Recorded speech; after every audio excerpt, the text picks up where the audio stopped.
हरे कृष्णा। आज का हमारा सत्संग श्रीमद् भगवद गीता के 14वें अध्याय का दूसरा श्लोक। भगवान कृष्ण कह रहे हैं, इस ज्ञान में स्थिर होकर मनुष्य मेरी तरह प्रकृति को प्राप्त कर सकता है और ऐसी इस प्रकृति में स्थित होने के बाद वह ना सृष्टि के समय उत्पन्न होता है और न प्रलय के समय जीत होता है। इस बात को समझेंगे। ये बात तो निश्चित है कि हम उत्पन्न हो रहे हैं और फिर नाश भी हो रहे हैं,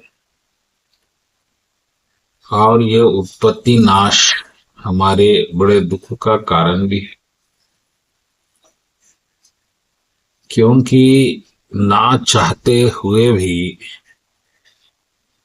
हमारा जन्म हो रहा है, मृत्यु हो रही है, और हमको ये पता नहीं है कि ये सब कैसे हो रहा है, क्यों हो रहा है, किस कारण से हो रहा है,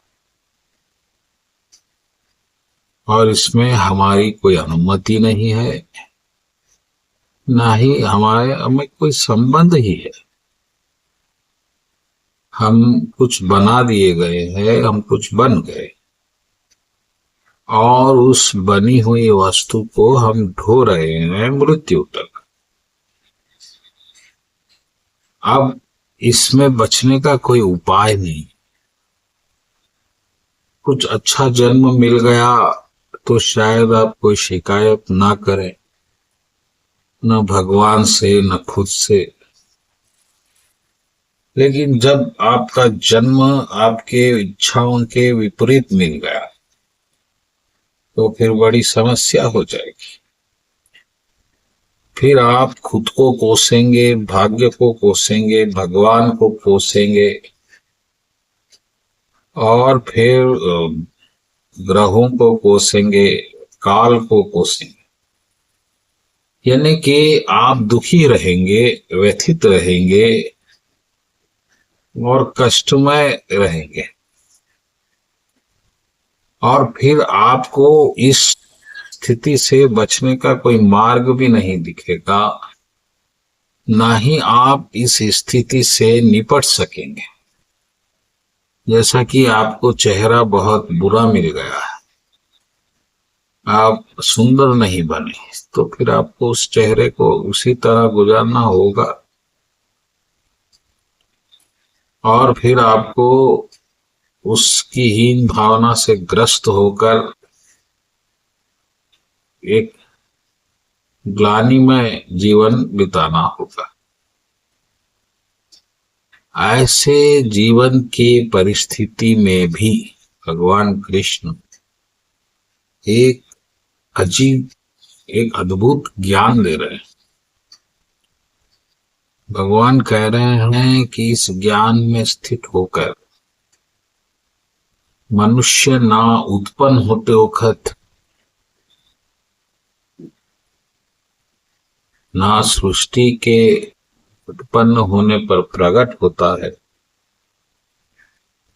और प्रलय के समय विचलित होता है। यानी प्रलय उत्पत्ति के समय, सृष्टि के समय उत्पन्न नहीं होता। बड़ी अद्भुत बात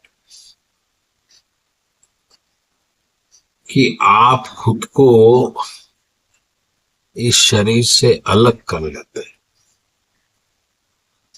और फिर आपको कोई फर्क नहीं पड़ता कि शरीर मिला है, छूट गया है, आप किसी योनि में आ गए हैं और फिर योनि से बाहर आए हैं, आपको असहाय दर्द हुआ था, हो रहा है, फिर आप युवावस्था, वृद्धावस्था, विभोग, चिंता से ग्रस्त हुए, फिर कठिन मृत्यु को, ये सब इस तरह चंद्रमा पे अमावस्या और पूनम का प्रागट्य होता है तो चंद्रमा धीरे धीरे धीरे कम होता है, लेकिन इससे चंद्रमा पे कोई प्रभाव नहीं पड़ता। उसी तरह इस उत्पत्ति, स्थिति और प्रलय का आप पर प्रभाव नहीं पड़ता अगर आप इस ज्ञान को प्राप्त कर लेंगे। मात्र प्राप्त कर लेने से ये ज्ञान अगर आपको प्राप्त हो गया तो निश्चित रूप से आप इस उत्पत्ति और प्रलय से बच जाएंगे। आपको ज्ञान ही नहीं होगा कि ये कब हुआ, कहाँ होगा, क्योंकि आप अपने स्वरूप में स्थित हो जाएंगे।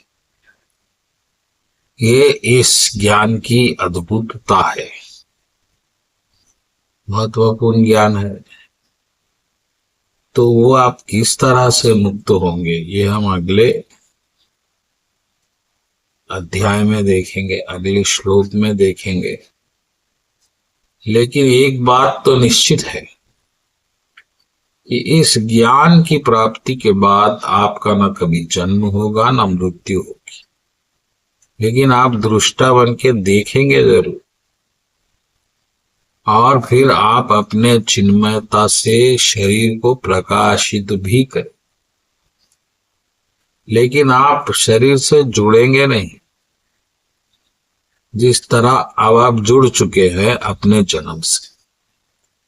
तो ये महत्वपूर्ण श्लोक है, महत्वपूर्ण अध्याय है, और आप हमारे साथ जुड़े रहिए ताकि हम आपको इस अध्याय का पूरा ज्ञान दे सके और आप इसी जीवन में अभी उससे, इस शरीर के बंधन में जो आप ग्रस्त हो गए वहां से मुक्त हो सके।